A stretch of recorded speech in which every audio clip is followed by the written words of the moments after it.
સૌમિત્રોं જય સોમનાથ. ઓમ નમઃ શિવાય. પ્રિય મિત્રો, તમારો દિવસ શુભ રહે, મંગલમાં રહે, શુભકામના.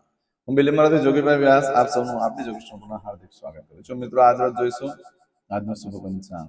આજે તારીખ છે 18/3/2026 ને બુધવાર. ફાગણ વદ 14 તિથિ છે. આજે દશા અમાસ છે. આજે અમાસ છે ભાઈ. આજના દિવસે ખાસ એક કાર્ય કરવા જેવું છે. એમાં ખાસ કરીને કુંભ રાશિ વાળાએ કરી લેવું, બાકીના પણ બધાએ કરી લેવું જોઈએ. મોટા મોટી ઘાત અને મોટા મોટી આપત્તિથી બચી શકાય છે. આજે બુધવારી અમાસ છે. આજે કોલસો લેવાનો, જવ લેવાનો, આ બંને વસ્તુ એક એક મુઠ્ઠી જેટલું લેવાનું. અંદર એક કોઈન મૂકી દો અને 3 ચમચી દૂધ નાખવાનું અને બધું મિક્સ કરી દેવાનું. કાગળમાં પડીકું વાળી દો અને તમારા પરથી કાગળમાં જ વાળવાનું પડીકું અને તમારા પરથી 7 વખત ઉતારી દો. ઉતારીને વહેતા પાણીમાં પધરાવવાનું. જે સમુદ્રને મળતી હોય નદી, એમાં પધરાવી દો. તમારી મોટા મોટી ઘાતમાંથી પણ તમને મુક્તિ મળતી હોય છે. ચોક્કસ કરી લેજો. આજે બુધવાર છે, અમાસ છે. આજના દિવસે બપોરે 12 વાગ્યા પહેલા પીપળાની ફરતે દૂધ, જવ અને પાણી ચડાવવાનું મિક્સ કરીને અને પછી વિષ્ણુ ભગવાનને પ્રાર્થના કરવાની, મારા પિતૃને મોક્ષ ગતિ આપો. અને ત્યાર પછી ચોખ્ખું પાણી શિવજીને ચડાવી દેવાનું. હંમેશા યાદ રાખજો, પીપળાનું ઝાડ મંદિરના કમ્પાઉન્ડમાં હોવું જોઈએ, ગમે ત્યાં બહાર ન હોવું જોઈએ, નહીતર તમને તકલીફ પડી શકે છે. એટલે મહાદેવનું મંદિર હોય એની બાજુમાં પીપળાનું ઝાડ અથવા કોઈ પણ દેવતાનું મંદિરની બાજુમાં ઝાડ હોય પીપળાનું, ત્યાં પ્રયોગ કરવાનો છે. પાણી ચડાવી મહાદેવને પણ વંદન કરી લેવાના છે. તો આટલું ચોક્કસ કરજો. આજે અમાવસ્યા છે. આજરોજ જોઈશું આજનું શુભ પંચાંગ. આજે જે બાળકનો જન્મ થાય છે ને, તિથિ ગણાય છે 14. આ 14 તિથિ આજે સવારે 8:27 પૂર્ણ થઈ જાય ને ત્યાર પછી જે બાળકનો જન્મ થાય એની અમાસ તિથિ ગણાશે. આજે જે બાળકનો જન્મ થાય છે નક્ષત્ર ગણાય છે સતતારકા. સતતારકા નક્ષત્ર આજે સવારે 6:10 પૂર્ણ થઈ જાય ત્યાર પછી જે બાળકનો જન્મ થાય એનું પૂર્વ ભાદ્રપદ નક્ષત્ર ગણાશે.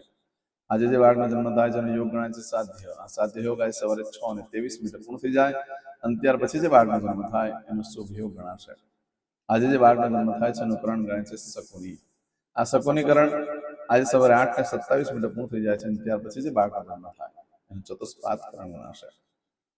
આજે જે બાળકનો જન્મ થાય છે એની રાશિ ગણાય છે કુંભ. કુંભ રાશિ અંદર છે ગસ. કુંભ રાશિનો સ્વામી શનિ ગણાય છે. પરંતુ મિત્રો, આજે ધ્યાન રાખો, રાશિ બદલાય છે. આ કુંભ રાશિ આજે રાત્રે 11:37 પૂર્ણ થઈ જાય છે. એટલે રાત્રે 11:37 પછી જે બાળકનો જન્મ થાય એની મીન રાશિ ગણાશે. મીન રાશિ અંદર ચલાવે છે દચ. મીન રાશિનો સ્વામી ગુરુ ગણાય છે. મિત્રો, આજે રાત્રે 11:37 થી જે મીન રાશિ શરૂ થાય છે એ 21 તારીખે મળશે કે 2:29 પૂર્ણ થશે. એટલે ત્યાં સુધી જે બાળકોનો જન્મ થશે બધાની રાશિ મીન ગણાશે. રાશિ, તિથિ, વાર, નક્ષત્ર કર્મનું બહુ જ મહત્વ છે. જેનો જન્મ છે ચોક્કસ સમય પૂજા વિધિ કરી લો, સારામાં સારી સફળતા પ્રાપ્ત થશે. આજે અમાવસ્યા છે. અમાવસ્યાના દિવસે જન્મ થાય છે અને જીવનમાં ખૂબ દુઃખ, દરિદ્રતા અને સંતાન પ્રાપ્તિની તકલીફ આવતી હોય છે. આજે જે કોઈ મારા સબસ્ક્રાઇબ મિત્રમાં ઘર પરિવારમાં સદસ્યની કોઈની પણ વર્ષગાંઠ હોય, મેરેજ એનિવર્સરી હોય, બધાને મારી ઘણી ઘણી શુભકામના.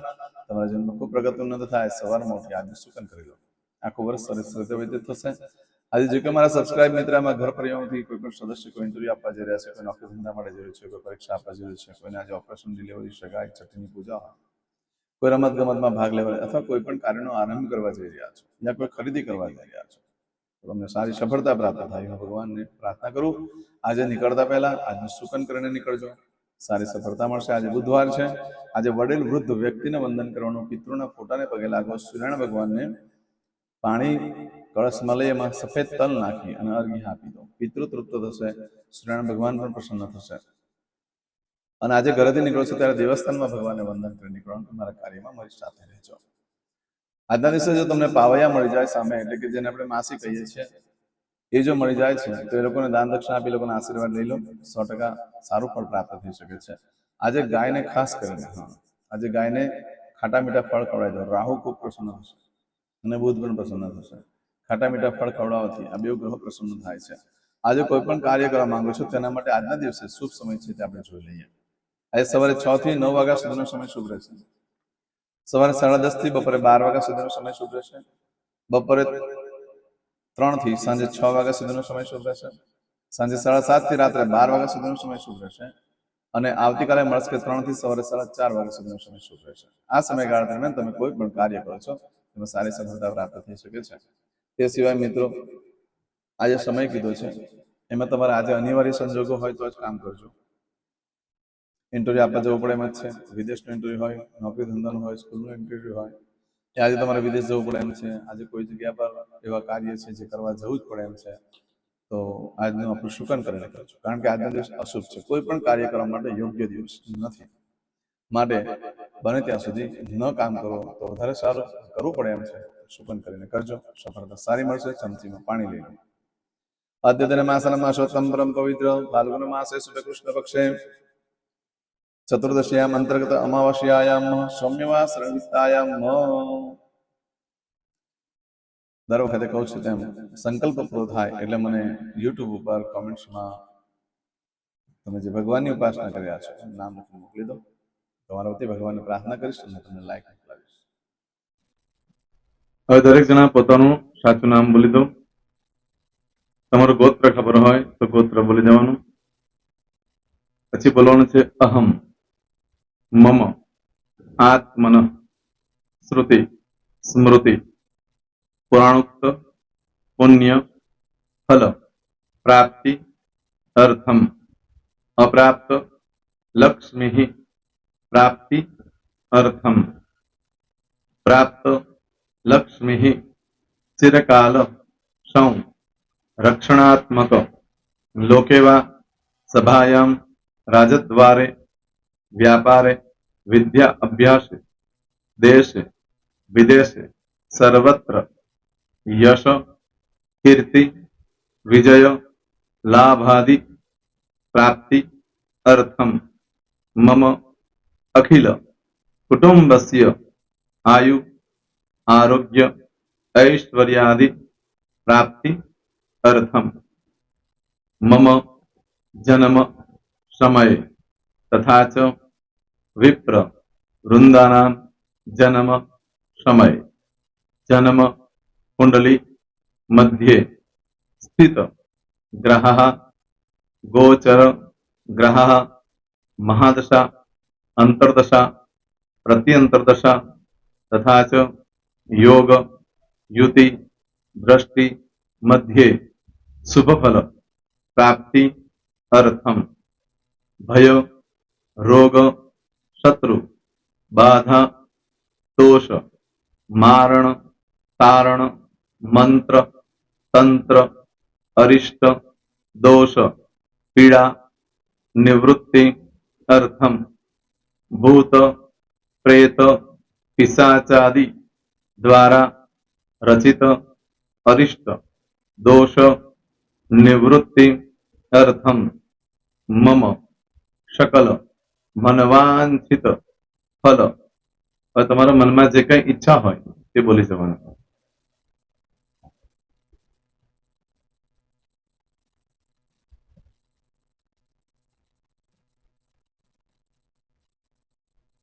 બોલવાનું અનુસાર્થ सकल मनवांछित फल प्राप्ति अर्थम. હવે જે બરકતની પૂજા વાળા છે એ લોકો તો આ બધું બોલવાનું જ હોય છે, એ લોકો માટે કોઈ સ્પેશિયલ નથી.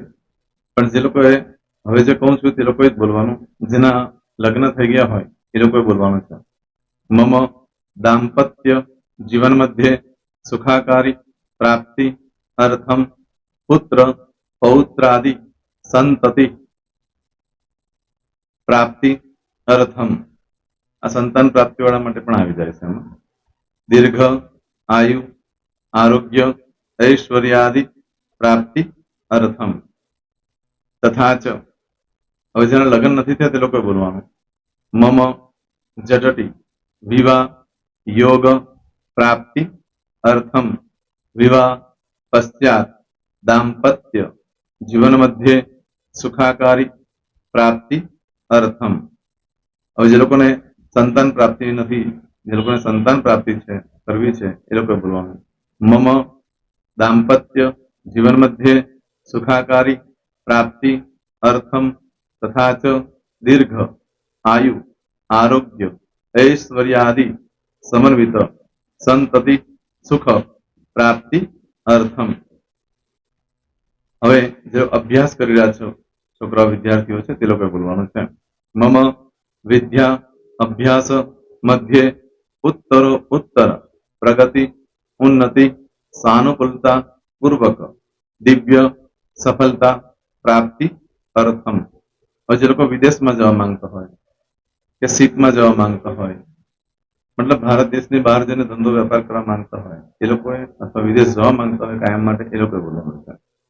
મમ જટટી વિદેશ ગમન યોગ પ્રાપ્તિ અર્થમ વિદેશ ગમન કાર્ય મધ્યે સાનુકૂળતા પૂર્વક દિવ્ય સફળતા પ્રાપ્તિ અર્થમ. આરોગ્ય વાળા બોલવાનું છે, જેને આરોગ્યની પૂજા આપેલી હોય એ લોકોએ. એમ તો દરેક જણા જ બોલવાનું છે. બોલો મમ આયુ આરોગ્ય ઐશ્વર્યાદિ પ્રાપ્તિ અર્થમ.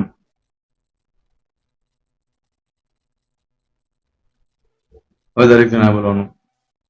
સકલ મનવાંછિત ફલ પ્રાપ્તિ અર્થમ અદ્ય દિને